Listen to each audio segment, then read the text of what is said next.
Hello and welcome to Dialogue Options. I'm joined today by Ben Tyra, our news editor, and Alex Hello. Avard, our features writer, and I'm Ellen Causey, our video producer.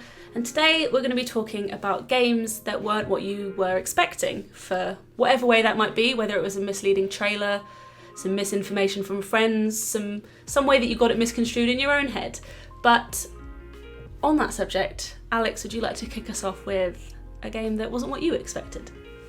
Yeah, so I guess the disclaimer would be that, I don't want to speak for you guys, but I often do quite a lot of research. I mean, because of the nature of our jobs and also the fact that we love video games, it's quite rare these days that I'll buy a game or I'll play a game without knowing, a fair deal about it in terms of, the genre, the studio making it, and the legacy of the games they've made before it. And I'll probably have maybe even watched reviews or gameplay or developer interviews. Very rarely do I go into a game shop or look on Amazon and see something I haven't, played before or heard about and buy it without doing my research first. So to find a game that really surprised me, it's, I sort of have to go back a few years to when I wasn't as sort of invested in this world as I was. So that was, and the first game that came to mind actually was Spec Ops The Line, which is by Jaeger. I think it came out in 2012 for PS3, and Xbox 360 and PC. And that game is amazing for lots of reasons, but the thing that sticks out to me is it's a game that really sort of subverts the expectations of the time. So if you think back then, there are a lot of shooters, sort of millicentric, Americentric, jingoistic shooters, Call of Duty, Battlefield, that sort of thing. And it was very much, glorification of war, celebrating conflict, you're a white male hero and, no questions asked there, they've done nothing wrong, you're a good guy. And for all intents and purposes, Spec Ops The Line looked like that kind of game. In its trailers, its cover, even the title, Spec Ops The Line, it doesn't sound particularly interesting, it sounds fairly generic. It's also based on it's a part of the Spec Ops series, right? Yeah, exactly. Yes, which I actually hadn't heard of it before then. I'd only heard of it vaguely, and that's very much before The Line came about. That was the Spec Ops series was exactly that. It was just a sort of by the numbers military shooter. The only thing I really knew about it going in was that it was based on Joseph Conrad's Heart of Darkness novel, which obviously was adapted into Apocalypse Now. So much so, the adaptation was very clearly part of the package because the main villain was called John Conrad. So, there was no illusions there. I also knew the game did some weird stuff with sand because it was set up in I guess you call it post-apocalyptic Dubai, where civilization had basically collapsed. So you start Spec Ops The Line as just a regular sort of soldier, or he's in charge of a squad. He's called Martin Walker. And he's basically sent into Dubai to detain this guy, John Conrad, who's basically a commander who's gone AWOL. So you start the game very much in black and white. You're the hero. You're going in to either deal with this guy by saving him or taking him out, and that's that. But as you progress through the game, it becomes very clear that this game isn't so much just a continuation of that tradition of glorifying war and the third-person shooter, but more of a deconstruction of it. You'll be faced with a number of extremely difficult choices. There's one that particular. Well, have you guys played it? I don't really want to spoil it if you haven't. Yeah, I've played it. I haven't, but you go ahead. Okay, cool. There's a really sort of powerful scene where your squad decides to use white phosphorus to kill a certain squad and ends up actually killing quite a few civilians in the process, and then you're forced to walk through that area and see sort of the damage you've done. And as a result of all these decisions you make as the player, and as Martin Walker makes as the character, it's clear that he's becoming A, quite deranged, and B, sort of morally corrupt. And that's even reflected in little stuff like the loading screens. These are static loading screens that start off with just saying basic tips, R1 to fire or whatever. But very, over the course of the game, as you become more involved in the events, they'll turn into really weird stuff, like saying that the US military doesn't condone the killing of unarmed civilians, and definitions of things like delirium and stuff like that. I had no idea that the game was going this way when I started playing it, so I was very intrigued and confused. But it was really powerful for its time. I don't think, if you have the hindsight of knowing what it was now, it's probably not quite as powerful or subversive. And if you look at games today, actually, a lot of games now do deal with the context of violence and sort of that idea of player agency and the implications of their actions. You only have to look at The Last of Us 2 recently to see that. But for its time, no other games are really doing that apart from maybe stuff like Fallout and a few other satirical stuff. Almost. Yeah, sorry, Alex. Sorry for cutting over you. I'd almost disagree with that, because I think, as you were saying there, like in the context of its time, it was quite revolutionary. But I don't think there are many games in the space it still exists in that are doing that. And I mean, obviously you pointed out the use of white phosphorus in the campaign. It is I think with that moment especially, one of the things that have always stuck with me is that when you actually use the white phosphorus, the face is reflected back in the screen. It's a very unsubtle moment, but a very, in its own way, very powerful moment of saying, like, you are doing this, look at what you are doing. But then, obviously, outside The Last of Us 2, you look at sort of modern military shooters. Call of Duty Modern Warfare, it's a game I play a lot of, especially with you guys. Quite literally with you guys, we played about an hour ago. Yeah. But even then, like, that is white phosphorus is a kill streak in that game. Yeah. And, recent battlefields have gone back to World War I, World War II.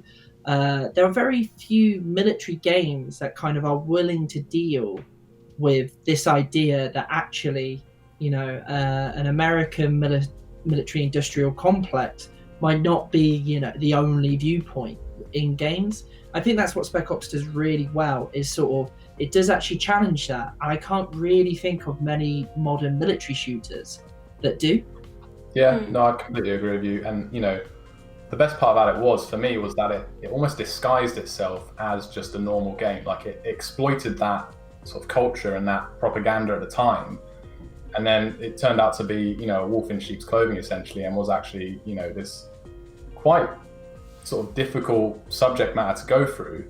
And it's hardly, an interactive companion piece to Dostoevsky's War and Peace. Like, it's still got criticisms and there's subtleties, but there's also clumsiness there. But for a AAA video game to have that sort of material, and especially, a studio like Jaeger, who doesn't necessarily have sort of the political capital to do this without, potentially receiving sort of heat from higher ups. It was really like ambitious for its time. And it's a shame there hasn't been a sequel, but I think, Spec Ops The Line's influence can be felt in stuff like The Last of Us today. So, that's probably one of the very few games that's genuinely shocked me and surprised me. But, it's probably partly because of the fact that I went in fairly blind or almost misleaded by, the box art and the back of the box, which is part of what makes it so special for me. I guess it's a risky thing to do, is to subvert expectations with games more than anything, because you go and see a film and there's a twist at the end, or even the genre sort of bends a little bit, and you're excited about that, and you come out and you want to talk about it. Whereas I don't know what the stigma is, something about how, games are 50-60 quid, and a lot of the time, especially if it's one in a line of game, like if the next Call of Duty focused on the horrors of war rather than runny shooty fun stuff, I feel like more people would be upset than they would like, can't believe they did that, because especially if you're buying into especially the genre of sort of war games and shooters and those sorts of things. You would be like, we live in a world where like promotional campaigns are so big budget now. Like, publishers and developers want you to know everything about a game before you buy it, because they want you to be able to make up your mind and convince you that this is the game you're going to spend $60, 40 quid on. So it's hard to like subvert expectations in a way Spec Ops did, because you can't really do it, because you need to tell them what's included in the game. I think Spec Ops might be the last of that kind of lineage where they can actually hide stuff I mean, The Last of Us 2 tried to go back to that game, but obviously that didn't work out so well in the end in terms of the leaks and stuff. But I would love to see, marketing that's completely deceptive in the way that, MCU trailers can be completely deceptive, and indeed The Last of Us 2 was. But it's probably, Spec Ops The Line is brilliant, is as much, a success of the marketing team as it is the storytellers in that game. I was going to say, not to like talk shop too much, but I can't even imagine what the job of, whoever writes and controls the embargo for a game, I can't even imagine what that would be like if your game hinged on players not knowing much about it, because you'd have to just police it to ridiculous extent just to make sure that nothing gets spoiled. And then, like you said with The Last of Us Part 2, it gets found out and leaked anyway, so what's the bloody point? So I get mine's on a slightly different I'm going down a different route with mine, because like you said, it is hard to go into a game not knowing what it's going to be like, because even more so now, I've only been in the games industry for like a year and a half, but every review and preview that gets done for a game, I will be sifting through all of the footage. So even if there's stuff that the game company doesn't want you to know and that we're not going to release to the public yet, I'll have seen it anyway. So there's that. But for some reason, a game that I guess didn't slip through the cracks, because it came out before I was in the games industry but got released on PlayStation whilst I was in it, is Cuphead. And there's a few reasons why it wasn't what I expected. I'm playing it right now, not as we speak. I'm not multitasking. I mean, I started playing it a couple of days ago and I was playing it yesterday. And the main reason that I didn't expect it to be this intense experience that it is because the animation style. That's the first thing that misled me, is because you're a cute little man with a cup for a head, and the art style's cool, and the music's all, cool, for lack of a better word. But another thing is that whenever people tell you, I don't know if this is just me, but whenever people tell you a game is hard, there's a slight little arrogant bit of you that's like, hard for you, maybe, but let me be the judge. Let me be the judge. Like, I almost see it as a challenge. If someone goes, this game is too hard, I'm like cracking my knuckles and let's see how hard it really is. It might be the hardest game I've ever played. And there is like a frustration in admitting that you're a normo and you're finding it just as hard as all the other schmucks who thought they were going to be able to beat it. But just to back myself up here, I've played Dark Souls, I've played Bloodborne, I've played Sekiro, I've played games on the hardest difficulty. I'm not an idiot. This is the hardest game. I haven't played Battletoads, no. Wow then. Am I missing a trick there, having not played Battletoads? Apparently Battletoads is the Dark Souls of the 1980s. Oh wow. Well, I think Cuphead is the Dark Souls of right now of my life. Is the Dark Souls of my life. It's just so much. I had it in my head, and I honestly couldn't tell you if I got it from trailers or other people, or just over time a game of Chinese whispers where I've just misconstrued. I just thought it was a straight up platformer. I didn't realise there was any sort of run and gun aspect to it. I thought it was just you jump over the nasties, you bonk them on the head, which you can't do. You can't bonk them on the head. But I just thought it was like that. And then when I started playing it, the first thing I went into was a boss battle anyway, which is, if you can call them boss battles. It's just not what I expected. And I was like, okay, this is going to be the one I'm going to talk about in dialogue options, so I'll get some capture as I go. It's just a montage of me failing. It's just constant death and despair. Oh, it's like me playing Warzone. It's exactly like you play. Yeah, that's why you have your mic muted when you play. Because I mean, you guys can hear it, and that montage is very sweary. It is. But no, that is interesting you brought it up about Cuphead though, because I do remember sort of, I think I was doing maybe a bit of freelance when it first came out, or I was on the verge of starting an official PlayStation magazine. But again, it's that sort of element you were saying earlier, that if you're not in the industry and following everything, something like Cuphead looks really distinctive. It's got a really, like, the art style is very sort of like 1930s-esque, cartoons. It looks inviting. And then all I ever heard about was just how tough it was. And I think that sort of put me off. But again, if you're not paying attention to that, like, I don't think that at any point in the game's marketing did it ever try to deceive people. But it's so easy to make that assumption. Oh, like all these little things about, oh, it's a colourful, bright, sprightly indie. It's going to be a platformer, and it's oh no, it's a shoot 'em up, and it's a really hard shoot 'em up. Yeah.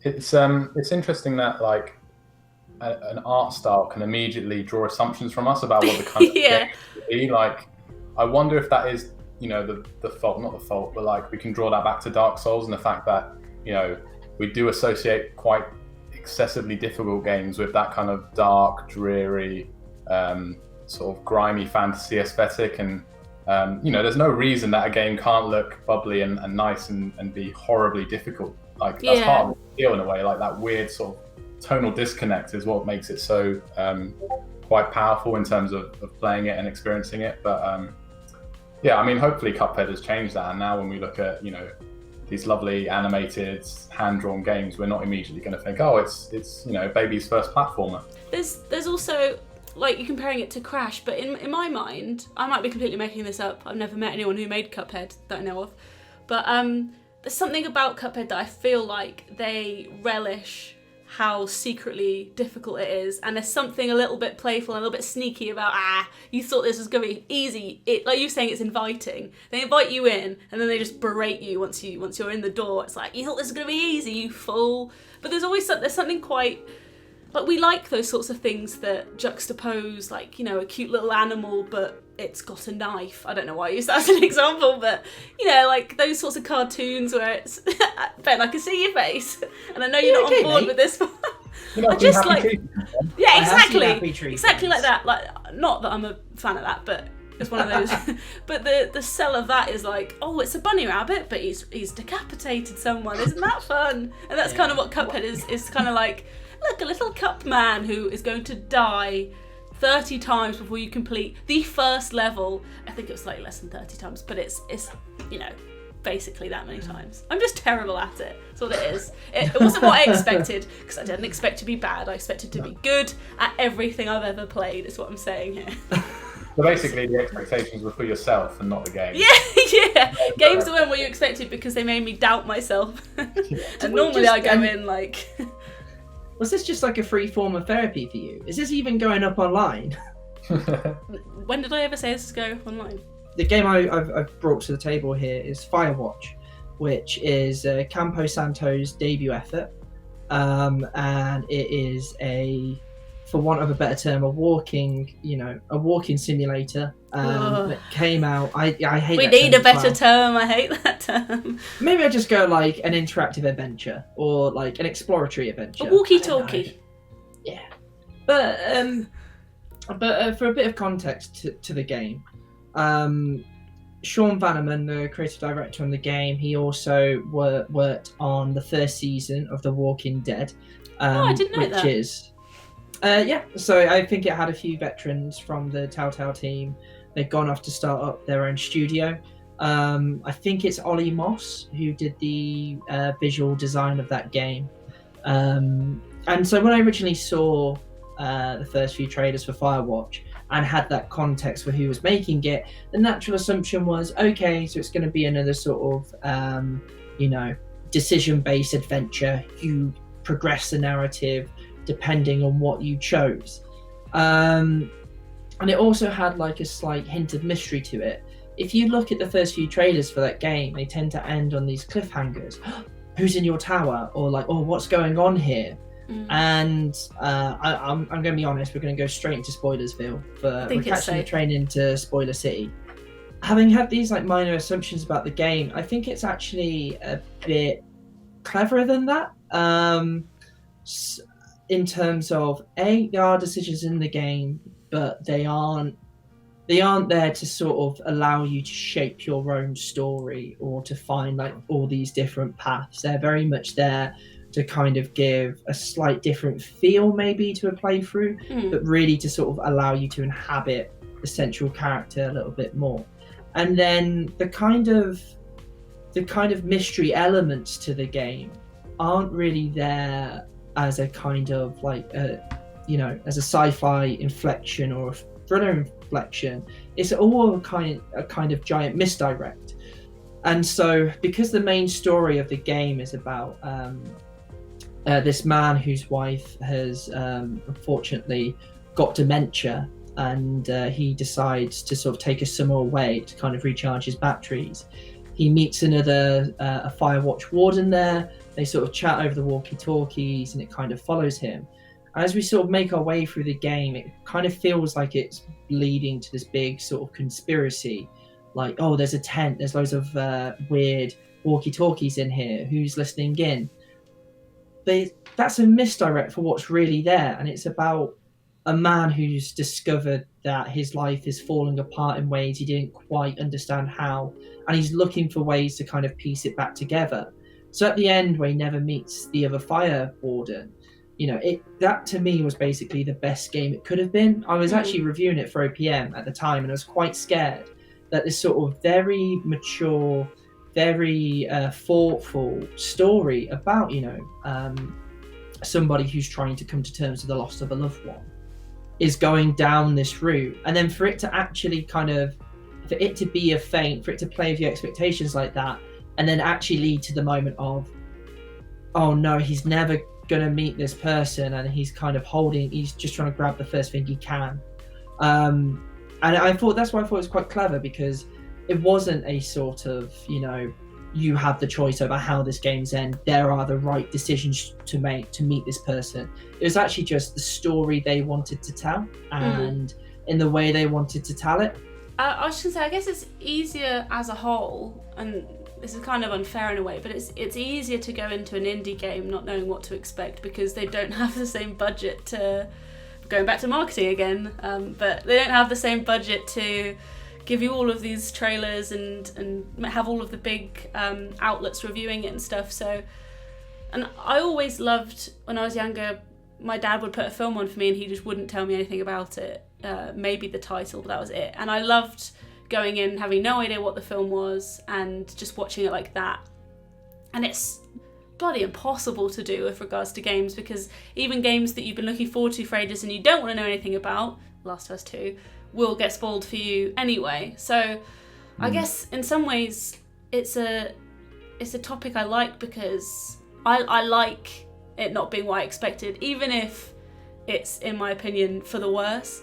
Like, I mean, I'm surprised that we've had this conversation. We've not spoken about the game that inspired it, which is obviously Dead Island, the iconic trailer that makes you think it's a very different game to what it is. That trailer is probably my favourite game trailer of all time. The story being told in reverse of the daughter getting infected and biting her family. And then that game then starts with a song called "Who Do You Voodoo, Bitch?" Yeah, that's the minute where you think, oh, I've bought something very different. If you watch that one trailer and then played the game, you deserve a refund. But also, I just think it's brilliant. I think it's great that I do wonder if anybody ever re-edited the trailer so it was that video, but with the soundtrack of that song at the start of the game. Because it's probably God, it's the sad piano music in the trailer that really makes you think, oh, this is again, like you're talking about that game exploring the realities of war. You think, oh, this one's going to explore the realities of a zombie apocalypse. No, it isn't. You can go, like the tutorial, you can go and see where they died, can't you? Yeah. I remember just looking at them going, they died in a very different game to the game I'm playing. Yeah. So weird. It's almost like it takes you out of it that they acknowledge that they existed in the same universe. Imagine like the marketing campaign being so good they probably had to go, oh God, we've got to put them in the game now. People are expecting it. Oh, people like that. Oh, oops. Yeah. Oh boy. I mean, Keith did a great job with it, but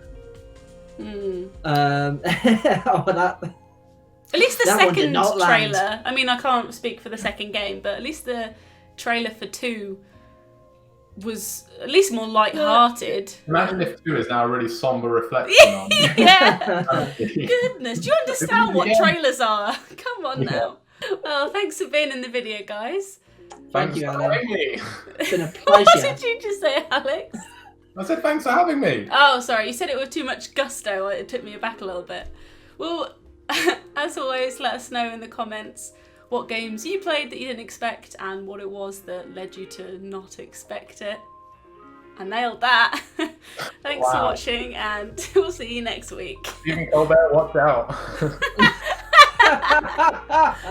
That's unnecessary. Oh, they could replace Ellen with me. They wouldn't even need to change the name of the show.